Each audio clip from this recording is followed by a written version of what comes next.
بسم اللہ الرحمن الرحیم۔ بسم اللہ الرحمن الرحیم۔ السلام علیکم، میں ہوں کامران میر۔ آج ہم جس ٹاپک کے اوپر بات کریں گے وہ ہے تعلیم کا مقصد۔ تعلیم کے اوپر ہم تو کافی بات کرتے ہیں کہ تعلیم ہونی چاہیے، لوگوں کو زیادہ سے زیادہ تعلیم حاصل کرنی چاہیے، مختلف ڈگریاں چل رہی ہوتی ہیں، لیکن اس پر ہم آج غور کریں گے کہ تعلیم کا بنیادی مقصد کیا ہونا چاہیے۔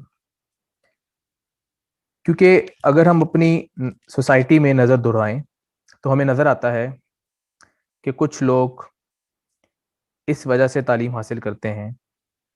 کہ ایک نوکری مل جائے، کچھ لوگ اس وجہ سے تعلیم حاصل کرتے ہیں کہ ان کو کچھ شہرت مل جائے، اسی طرح کچھ لوگ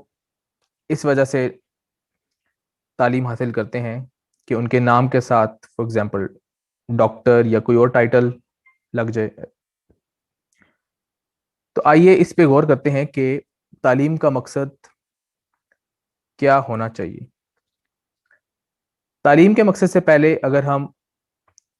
انسان کے اوپر بات کریں کہ انسان کا بنیادی مقصد کیا ہے، اور اس کو اسلام کے تناظر میں اگر ہم پرکھیں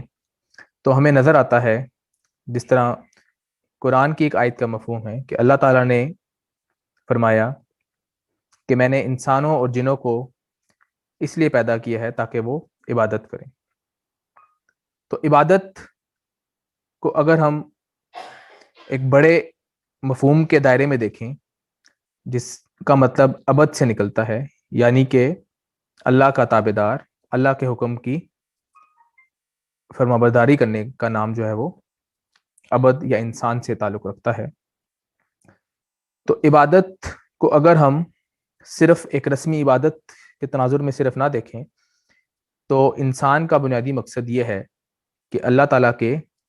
جو بھی احکامات ہیں، چاہے وہ دنیاوی چیزوں سے تعلق رکھتے ہوں، چاہے وہ دینی چیزوں سے تعلق رکھتے ہوں، یا وہ معاشی چیزوں سے تعلق رکھتے ہوں، سیاسی چیزوں سے تعلق رکھتے ہوں، معاشرتی چیزوں سے تعلق رکھتے ہوں، یعنی کہ تمام پہلوؤں کے اندر جب ہم اللہ تعالیٰ کے جو قانون ہے یا اس کی جو ہدایات ہیں اس پر عمل کریں گے تو یہ بنیادی مقصد ہے انسان کا۔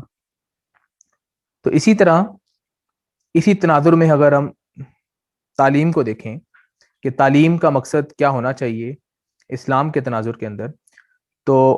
تعلیم بیسیکلی ایک انسان کو انسان بناتی ہے، کہ وہ انسان کا جو بنیادی فلسفہ ہے یا انسان کا جو بنیادی اللہ تعالیٰ نے اس کے اندر خلق رکھا ہے وہ تمام چیزیں اس کے اندر اجاگر ہو جائیں۔ تو اس میں حضرت شاہ ولی اللہ کی جو ہے وہ ایک انسانی فلسفے کے حوالے سے وہ بتاتے ہیں کہ انسان جو کہ باقی مخلوق جتنی بھی ہیں، جمادات، نباتات اور جانور ہیں جتنے بھی، تو ان سے منفرد کیا چیز ہے، کیا تین بنیادی چیزیں ہیں یا کیا بنیادی چیزیں ہیں جو انسان کو باقی تمام مخلوق سے منفرد کرتی ہیں۔ تو وہ تین بنیادی چیزیں، ایک ایجاد و تخلیق ہے کہ وہ انسان ایجاد کرتا ہے اور تقلید کرتا ہے، ایک ایلیمنٹ ہے اس کا یہ جو کہ باقی تمام مخلوق سے ڈیفرنٹ ہے، کہ انسان ہر آنے والے دن میں کوئی نہ کوئی نئی چیز ایجاد کرتا ہے جو کہ اس کے کام کو آسان بنا رہی ہوتی ہے، اسی طرح یا وہ ایجاد کردہ چیز کسی اور کی ایجاد کردہ چیز کی تقلید کرتا ہے۔ ایجاد و تقلید بولتے ہیں امام شاہ ولی اللہ اس ٹرمینالوجی کو، کہ انسان ایجاد کرتا ہے اور ایجاد کی ہوئی دوسروں کی ایجاد کی ہوئی چیزوں کی تقلید کرتا ہے، یعنی کہ اس کو فالو کرتا ہے۔ تو یہ نمبر 1 ایٹریبیوٹ ہے بطور انسان کا جو کہ اس کے اندر باقی مخلوق سے ڈیفرنٹ ہے۔ تو اگین اس کو اگر ہم تعلیم سے لنک کریں تو تعلیم کا بنیادی مقصد کیا ہوگا کہ وہ انسان کے اندر یہ والا جو خلق ہے ایجاد و تقلید کا وہ اجاگر کرے اس کو اور نکھارے. تعلیم کے ذریعے سے انسان کے اندر ایک ایلیمنٹ یہ پیدا ہونا چاہیے کہ وہ اپنے ارد گرد جتنے بھی مسائل آ رہے ہیں اس کو اینالائز کرے, اس کے اندر کریٹیوٹی یعنی کہ اس کے اندر ایجاد کی سوچ رکھے کہ وہ کوئی نئی چیز ایجاد کرے جس سے جو ہے مسائل کے حل ہوں, یا اگر کسی اور نے کوئی چیز ایجاد کی ہے تو اس کی تقلید کی جائے. تو تعلیم بیسیکلی ایک اس ایلیمنٹ کے اوپر کام کرتی ہے. دوسرا پوائنٹ جو امام شاہ ولی اللہ بتاتے ہیں انسان کے اندر, وہ یہ ہے رائے کلی کا مادہ. رائے کلی سے مراد یہ ہے کہ وہ جتنے بھی کام کرتا ہے, جتنی بھی ترقیات کرتا ہے, جتنی بھی ایجادات کرتا ہے, جتنی بھی تقلید کرتا ہے, اس کا دائرہ کار رائے کلی ہوتا ہے. یعنی کہ اس کا مفاد تمام انسانوں کے لیے یا تمام مخلوق کے لیے جو ہے وہ اس کے کانٹیکس میں سوچتا ہے. جبکہ آپ کسی دوسری مخلوق کو دیکھیں گے تو اس کے اندر یہ رائے کلی والا ایلیمنٹ کم ہوتا ہے. جیسے کہ جانوروں کو آپ دیکھ لیں یا اور بھی جتنی بھی جاندار چیزیں ہیں, وہ صرف یا تو اپنے لیے کام کرتی ہیں یا اپنی فیملی کے لیے کام کرتی ہیں, یا زیادہ سے زیادہ اپنی نسل یا اپنی جو ہے وہ اسپیشیز کے لیے کام کرتی ہیں. تو انسان کے اندر بنیادی طور پر جو سیکنڈ پوائنٹ یہ ہے کہ وہ جتنی بھی ایجادات یا تقلید کرے گا وہ رائے کلی یعنی کہ مفاد عامہ یا تمام انسانیت یا تمام مخلوق کے لیے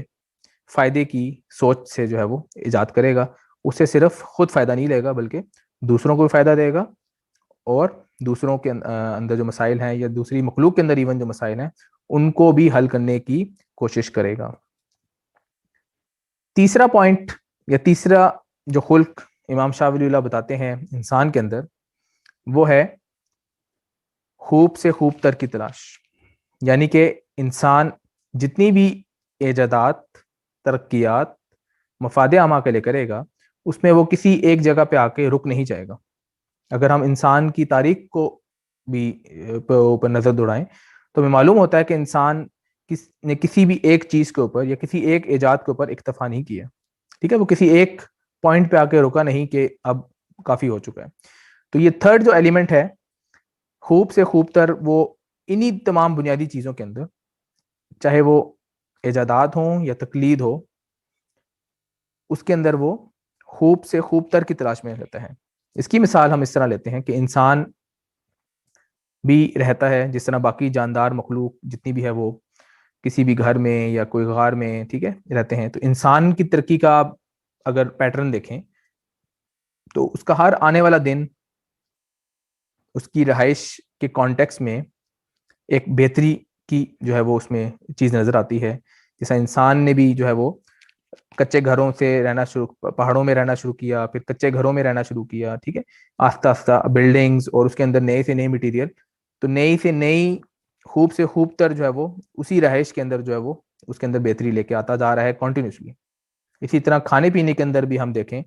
تو انسان یا جانور جو ہے فار ایگزامپل اس کو اگر پانی کی طلب ہے تو وہ کہیں سے بھی جا کے پانی پی لے گا جہاں سے بھی اس کو میسر آئے گا. لیکن انسان کوشش کرے گا کہ اس کو ایک صاف ستھرے گلاس میں ملے, جراثیم سے پاک ہو, ٹھیک ہے, خوبصورت گلاس ہو, ٹھنڈا پانی ہو. تو یہ اس کے اندر جو یہ مادہ ہے وہ ہے خوب سے خوب تر کا. تو یہ جو تین بنیادی خلق ہیں انسان کے, انہی کے اگر کانٹیکس میں ہم دیکھیں تو تعلیم کا بنیادی مقصد کیا ہونا چاہیے کہ وہ انسان کو انہی تینوں بنیادی خلق کے اوپر پالش کرے. یعنی کہ انسان کے جو بنیادی خلق اللہ تعالیٰ نے انسان کے اندر ڈالے ہوئے ہیں وہ اس کو پالش کرے, وہ اس کے اندر موٹیویشن پیدا کرے, اس کے اندر ایک تڑپ پیدا کرے کہ وہ ایجاد کرے, دوسروں کی تقلید کرے. ٹھیک ہے, صرف ایجاد سے بھی کام نہیں چلے گا, اس کے اندر ایک اجتماعی سوچ ہونی چاہیے کہ وہ خود بھی ایجاد کرے اور دوسروں کی ایجاد کردہ چیزوں کو فالو کرے, اور وہ صرف اپنے لیے ہی اس کا فائدہ نہ لے, اس کے اندر جو ہے وہ تمام انسانیت کو فائدہ دینے کی سوچ موجود ہونی چاہیے. اور اسی طرح وہ کسی ایک پوائنٹ کے اوپر آ کے اکتفا نہ کرے اور خوب سے خوب تر کی تلاش جاری رکھے. تو جب انسان کے اندر یہ تین بنیادی خصوصیات جو انسان کی ہیں وہ موجود ہوتی ہیں, اور تعلیم جو ہے وہ بنیادی اس کا مقصد یہ ہے کہ وہ انہی تینوں بنیادی خصوصیات یا تینوں جو انسان کی ایٹریبیوٹس ہیں اس کے اندر وہ کنٹینیوس امپرومنٹ لے کر آئے. ٹھیک ہے, یہ امپرومنٹ جس ہم نے بات کی کسی ایک جگہ جا کے رکتی نہیں ہے. انسان کی پیدائش سے لے کر موت تک جو ہے وہ انسان جو ہے وہ ہر لمحے بہتر سے بہتر کی تلاش میں, ترقیات میں, ایجادات میں, اور رائے کلی یعنی کہ تمام عوام یا تمام مخلوق کی فائدے کی سوچ سے کام کرے گا تو وہ ایک اچھا شہری یا ایک اچھا انسان اور ایک اچھا مسلمان ہوگا. تو تعلیم کا مقصد حضرت امام شاہ ولی اللہ کی نظر میں یا ان کے مفہوم, انسانی ڈیفینیشن کے مفہوم کے کانٹیکس میں ہم دیکھیں تو ہمیں یہی نظر آتا ہے کہ تعلیم کا جو ایک اجتماعی, ایک براڈر لیول کے اوپر ڈیفینیشن یہ ہونی چاہیے, مقصد یہ ہونا چاہیے کہ وہ انسان کو ایک اچھا انسان بنائیں جس کے اندر یہ تین بنیادی خلق پائے جاتے ہوں. باقی جو سوچ آج کل سوسائٹی میں پائی جاتی ہے ڈیفینیٹلی وہ بھی ایک چھوٹے مقصد کے ساتھ ہے, ایک انفرادی سوچ کے ساتھ ہے, تو اس کے اندر وسعت ہونی چاہیے. تو اگر ہم اس ڈیفینیشن کو دیکھتے ہیں تو یہ ایک جامع ڈیفینیشن نظر آتی ہے, اور اس کے اندر کنٹینیوسلی جس طرح ہم نے بات کی کہ انسان کو اس میں سوچنا چاہیے کہ اس کے اندر اور بہتری کے ساتھ لے کر آئیں اور اس سوچ کو اور بہتر کریں. تو میں آپ سب لوگوں سے اجازت چاہتا ہوں. جزاک اللہ, تھینک یو ویری مچ.